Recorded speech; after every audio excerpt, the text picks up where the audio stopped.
So we've been learning about spiritual beings in the Bible, and I still have a lot of questions about the bad ones. Well, great. Let's talk about the Satan and demons in the story of the Bible. So let's start in the beginning. In Genesis 1, God creates a beautiful, ordered reality out of darkness and disorder so that life can flourish. He appoints humans as his representatives to rule over all of it, and 7 times God calls it good. Yeah, I experience that kind of goodness often in the world, in things like beauty and truth, love and generosity. But in Genesis 3, we meet a creature who's in a state of rebellion against his creator. We're not told yet why or how he rebels, but he's on a mission to ruin God's good world for other creatures. This thing is trouble. Yeah, this creature is the Bible's first portrait of evil. It distorts what God has purposed for good, ruining and dragging creation back into darkness and disorder. So the humans join the spiritual rebel, which leads them back into chaos and death. And from this point on, the human rebellion is interwoven with a spiritual rebellion. And the biblical story shows how this happens over and over again.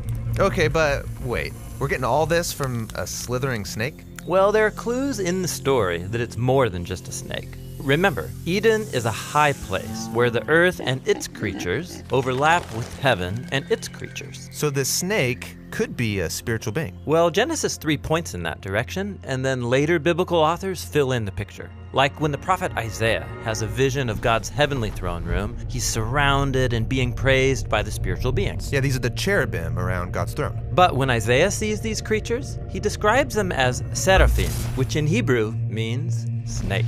So the snake is like a former staff member in God's throne room. So why is he talking to the humans? Well, the prophet Ezekiel understood this figure as a spiritual rebel who didn't want to live under God's wisdom and authority. He wanted to be God. All right, that's the same temptation the snake puts before Adam and Eve. Exactly. He says they could rule the world like God, but by their own wisdom. So they're all kicked out of the garden.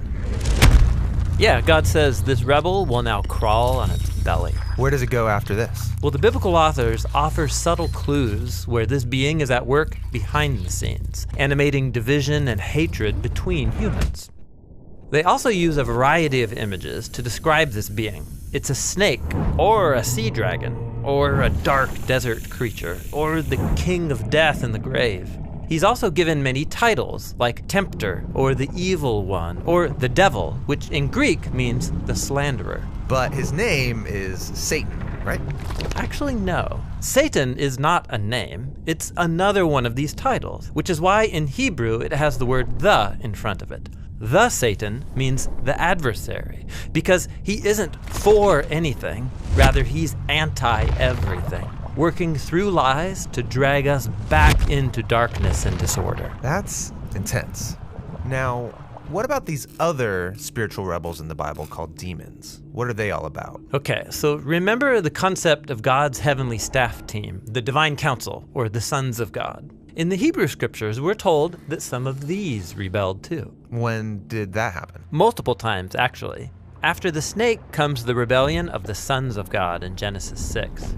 We're told that they have sex with women who then give birth to violent warrior giants. Oh, right, the Nephilim. These are probably the strangest characters in the whole Bible. Well, strange from your point of view, but ancient readers knew exactly what was going on. The ancient kingdoms around Israel claimed to be founded and protected by giant warrior kings who were part human, part God, and filled with divine wisdom.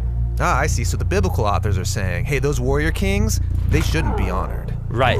In this story, they're portrayed as human rebels who are captive to spiritual evil, spreading their violence in God's good world. Yeah, and one of those kings in Genesis 10 goes on to build the city of Babylon. Yes, Nimrod, whose name sounds like the Hebrew word for rebel.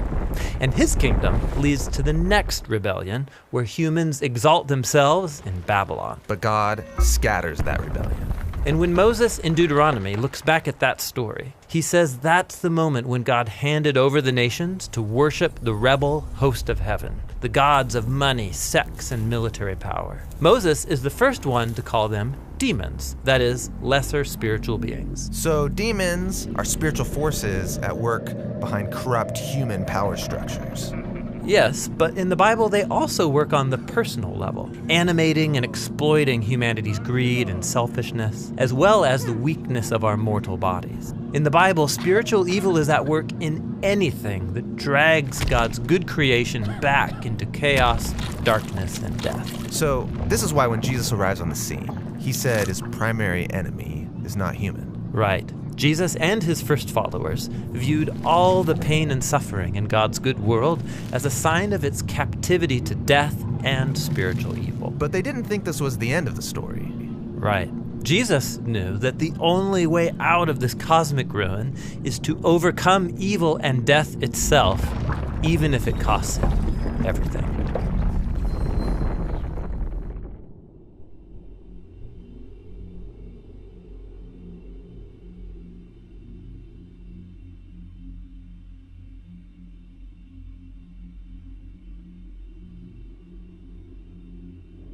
You just watched a video in our Spiritual Being series. This one was on the Satan and demons. Next up is our last episode about how Jesus opens the way for a new humanity to rule with God over heaven and earth.